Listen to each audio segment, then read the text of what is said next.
இந்த மாதிரி எல்லாமே எங்கேயா விதவிதமான துப்பாக்கிகள் இப்போ நம்ம பார்க்குறோம். நீங்கள் எப்பாச்சும் கையில் எங்கேயாச்சும் வெளியே யதார்த்த வாழ்க்கையில் பார்த்துருக்கீங்களா? இந்த மாதிரி யதார்த்தம் இல்லாத துப்பாக்கிகளுக்கும் பீரங்கிகளையும் கையில் எடுத்துகிட்டு போராடுற ஹீரோக்களாக ரஜினியும் கமலும் மாறிவிட்டார்கள் என்பதுதான் கொடுமை. எப்படி சினிமா நல்லா இருக்கும் சொல்லுங்கள்? தரமான படங்களிலே நடித்து பெயர் வாங்கி தரமான இயக்குநர்களோடு கைகோர்த்து தரமான தயாரிப்பாளர்களுடைய கை சேர்த்து மிகப்பெரிய வெற்றி படங்களை தன்னை அடையாளப்படுத்தி கொண்ட ஹீரோக்கள் எல்லாம் இன்னைக்கு என்ன மாதிரி படத்தில் நடிக்கிறாங்க? ஆர்.வி. ரஜினிகாந்த் எப்படி கதை கேட்டார், எப்படி எஜமான் படம் நடந்துச்சு, சின்ன கூட்டு வெற்றி பெற்றுச்சு, அதனால கூப்பிட்டு நடந்துச்சு. ஆர்.வி. மிகச்சிறந்த கதையை வச்சிருக்காரு கூப்பிட்டார் ரஜினிகாந்த். ஆர்.வி. மிகப்பெரிய வெற்றியில் இருந்தார் கூப்பிட்டாரு. 50 ரூபா நோட்னா என்ன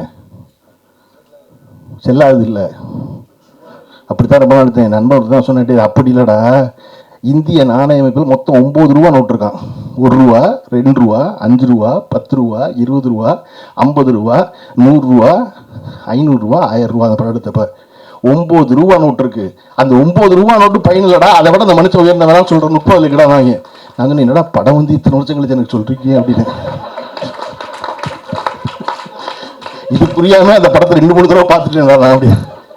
அதை விட அண்ணன் சொல்றது ரொம்ப பிரமாதமான நுட்பம் இருக்கு. என்னன்னா, இந்த படத்துல கதாநாயகனுக்கு விஜித்னு பேர் வச்ச அண்ணன் ஒன்று சொன்னார் பாருங்க, நான்லாம் அதுலேருந்து மீளவே இல்லை. நான் நினச்சிக்கிட்டு இருக்கேன் அஜித்தில் பாதி விஜயில் பாதி விஜித்னு. பார்த்தீங்களா, நீங்களும் அப்படி தான் நினச்சிருக்கீங்க. நம்மளாம் அந்த 9 ரூபா நோட்டை மாதிரி நினச்சவங்க எல்லாரும். அண்ணன் தான் சொன்னார், ராத்திரி திடீர்னு முழிச்சேன், எனக்கு இந்த பேர் ஒலிச்சிச்சு காதில், அப்படி தான் அந்த பேர் வச்சேன்னாரு. எனக்கு என்ன பிடிச்சிருந்துச்சுன்னா, அதை நம்ம நம்புறமோ இல்லையோ, தங்கப்பச்சை நம்புறாரு பாருங்க, அதை இந்த பேர் எனக்கு காதில் ஒலிச்சிச்சு, அதை எல்லாரும் சொல்றாரு பாருங்க. அந்த நம்பிக்கை தான் ரொம்ப முக்கியம் சினிமாவில். இதை சொன்னால் நம்புவோம், என் நம்பர் தான் நம்ம சொல்லுவோம் அப்படின்னு. அப்படி இந்த படத்தில் அறிமுகமாகும் விஜித் பச்சானுக்கு முதல்ல வாழ்த்துக்கள்.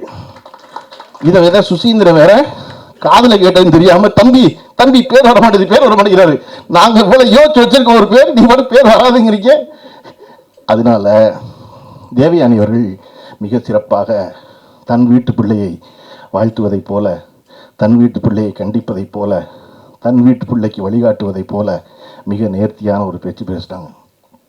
நீங்கள் பார்த்தீங்கன்னா தேவயானி ஒரு 20 வருஷம் கழிச்சு தம்பி பிரமாதமாக பெரிய நடிகன் ஆயிடுவான், அவன் தம்பி அதோட பெரிய நடிகன் ஆயிடுவான். ஆனதுக்கப்புறம் என்ன செய்வாங்க தெரியுமா? தங்கர் பிரச்சனை கீழே உட்கார வச்சுருவாங்க. தங்கர் பிரச்சனை கீழே உட்கார வச்சுருவாங்க முதல் வரிசையில். ஏன்னா அவங்க என்ன கோவம் இருக்கும், நான் அறிமுகமாகறேன், மேடையில் வந்து உட்காந்துக்கிட்டு வர்றவங்க எங்களை பேசாம எங்கள் அப்பனை பேசிக்கிட்டே இருந்தாங்க, இரா உன்னை பழி வாங்குறேன் ஒரு நாள் கேட்டாரா? பார்த்தீங்களா என்ன பண்ணி முத படம் நடிக்கிறக்குள்ள எல்லா ரகசியத்தையும் கதாநாயகி தான் நீயும் சொல்ற.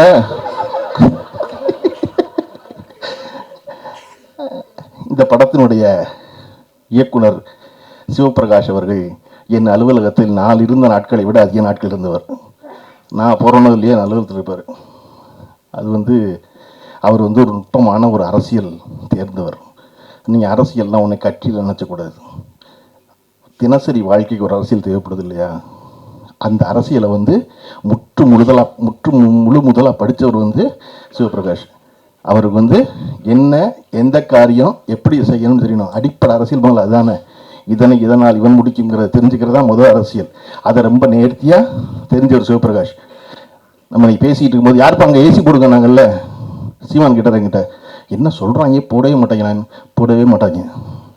சுரேஷ் ஏசியை போடுனா தான் சுரேஷை திருப்பி கூப்பிட்டு கேட்க முடியும், என்னடா ஏசின்னு. நீங்கள் பொதுவாக யாருப்பா அங்கே சாம்பார் கொண்டு வானா சாம்பார் கடைசி வரை பந்திக்கு வரவே வராது. அந்த மாதிரி நம்ம ஆள் குறிப்பிட்டு சொல்லணும். அப்படி சிவபிரகாஷ் குறிப்பிட்டு சொல்கிறவர் தன்னுடைய முதல் படத்தை இவ்வளவு ஒரு அடர்த்தியான படமாக எடுத்திருப்பதாக பார்த்த எல்லோரும் சொன்னார்கள். ஏன்னா நான் பார்த்துடக்கூடாதுன்னு ரொம்ப கவனமாக இருந்தார் சிவபிரகாஷ். வேறு காட்ட சொல்லி எனக்கு இன்னைக்கு வரையும் படம் காட்டல. அவர் கேட்டார், என்ன உங்களுக்கு மட்டும் காட்டலையா?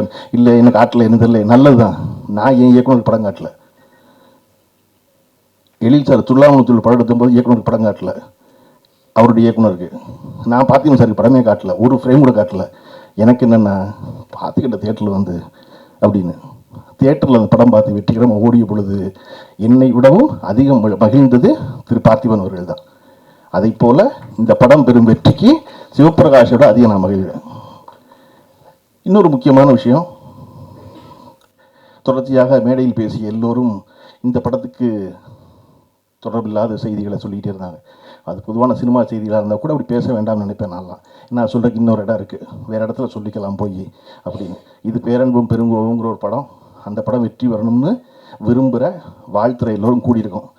ஆனால் அப்படி சூழலில் உதயகுமார் அவர்கள் போல், இசைசி அவர்கள் போல் படம் ஓட மாட்டேங்குது சொல்லாது. படம் ஓடும். எப்படி படத்தை ஓட வைக்கிறேன்னு தெரில, நல்ல படம் எடுத்தால் ஓடும், அவ்வளோதான். அது ரொம்ப சிம்பிள். ஏன் படத்தை ஓட்ட வைக்க முயற்சி பண்ணுறீங்க? ஓட்ட வைக்க முயற்சி பண்ணாதீங்க. படத்தை நல்ல படம் தான் ஓடும். அப்படி தான் ஓடி இருக்கல படம், இல்லையா?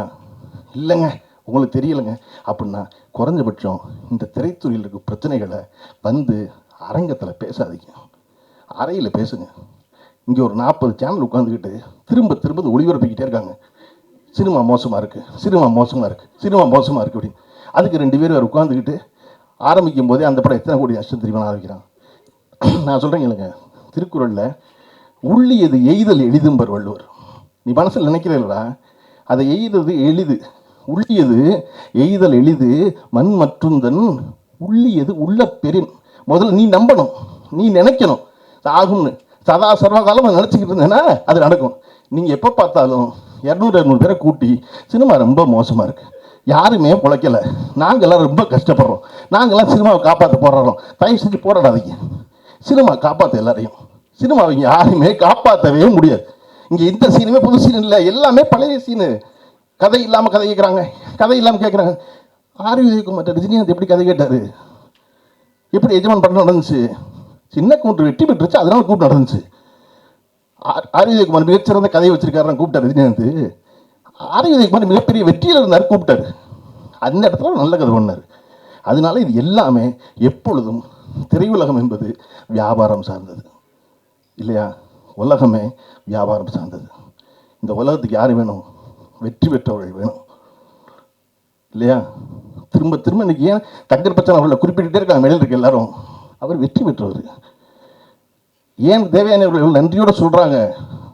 ஏன் சொல்கிறாங்க அப்படின்னா, எனக்கு எதுவும் தெரியாது, அவர் சொன்னார் பாரதி நடிக்க சொல்லி, அவர் சொன்னார் மறுமலர்ச்சி நடிக்க சொல்லி நான் போனேன்னு. அப்போ விஜித் பச்சனுக்கு இந்த மேடையுடைய டேக்கவே என்ன தெரியுமா? செய்தி என்ன தெரியுமா? இயக்குனர் ஒளிப்பதிவார் சொல்கிறத கேட்டிங்கன்னா நீங்கள் வெற்றி படத்தில் இருப்பீங்க. உங்களுக்கு தெரியாது, அது அவர்களுக்கு தெரியாது, அவங்க செய்வாங்க அந்த வேலையை. அப்போ இங்கே வெற்றி பெறுவதற்கு மிகச்சிறந்த படங்களையும் மிகச்சிறந்த மனிதர்களையும் உடன் வைத்துக் கொள்வதுதான் முக்கியம். சிவபிரகாஷ் அவர்களுக்கு முதல் படத்திலேயே அந்த வாய்ப்பு அமைந்திருக்கிறது. அவர் வெற்றி பெறுவது முக்கியம். அதை விட ஒரு முக்கிய செய்தி, பொதுவாக இன்று சினிமாவில் என்ன செய்வது கேட்குறீங்க. சினிமாவில் ஒரு பெரிய ஒரு விஷயம் நடந்துகிட்டே இருக்குது. படம் ரிலீஸ் ஆக போகும்போது அந்த படத்தினுடைய உதவி இயக்குநர்கள் யாருமே இருக்கிறதில்லை. என்னுடைய இயக்குனர் அவருடைய படத்தில் எனக்கு பேர் போடும்போது உதவிய இயக்குனர்னு போட்டார் பார்த்திபன். அவன் டைரக்டர் தான், இந்த படத்தில் அசிஸ்டண்டாக வேலை செய்கிறான், அவ்வளோதான். உதவி இயக்குனர்னு பேர் போட்டார். அதை போல் ஒரு படத்தில் வேலை செய்யும்போது இன்றைக்கு இருக்கிற சூழலில் படம் முடிஞ்ச உடனே படம் வெளியாகிறது இல்லை, தாமதமாகுது. அந்த நேரத்தில் முதல்ல செலவை குறைக்கிறவங்க கண்டுபிடிச்சிருக்க வழி உதவி இயக்குனர் அனுப்பிச்சிடுறது. சிவபிரகாஷ் இந்த ஒரு வாரம் இந்த படத்தினுடைய இந்த முன்வெளியிட்டு ஆரம்பிக்கும் போது சகல வேலையும் ஒரு தனி மனிதனாக பார்க்க வேண்டிய கட்டாயம் இருந்ததுக்கான காரணம், இந்த படத்துடைய பட்ஜெட்டில் முதல்ல பண்ணுற ரெஸ்ட்ரிக்ஷன் என்ன அப்படின்னா அசிஸ்டன்ட் வீட்டுக்கு அனுப்பிச்சது. இது நீங்கள் எல்லா படத்திலும் நடக்குது. நான் உங்களுக்கு சொல்கிறேங்க இல்லைங்க, ஒரு படத்தை வெற்றி பெறும்னு அந்த இயக்குனரை விடவும் ஆழமாக நம்புகிறவன் அந்த படத்தில் உதவி இயக்குனர் தான்.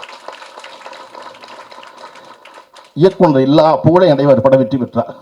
உதவி இயக்குனர் அடைவதில்லை. ஆனால் அவன் என்ன நம்புகிறான் அப்படின்னா, இயக்குனர் வெற்றி பெறுவதன் மூலமாக நாமும் வெற்றி பெறுவோம் நம்புகிறாங்க. அவனை வச்சுக்கிறதுனால ஒன்றும் இந்த தமிழ் சினிமா நட்டப்பட்டுறது. நீங்கள் கியூபு கட்டுற காசு 5000 கட்டுறாரு ஆந்திராவில், 12000 கட்டுறாருங்கெல்லாம் அப்புறம் அறைக்குள்ளே பேசுவோம். அது இங்கே தீர்வு கிடையாது யார்ட்டையும், அது அறைக்குள்ளே பேச வேண்டியது. ஆனால் உதவி இயக்குனரில் இப்படி நடத்துகிறாங்கிறது அரங்கத்தில் பேச வேண்டியது, அது ரொம்ப முக்கியம். அதை போல் இந்த படம் மட்டுமல்லாது எல்லா படத்திலும் தொடர்ந்து மிகச்சிறந்த இயக்குனர்கள் வர வேண்டும்.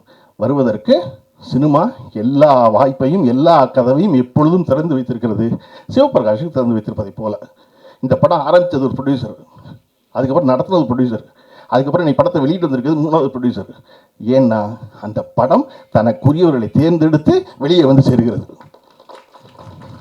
இல்லையா?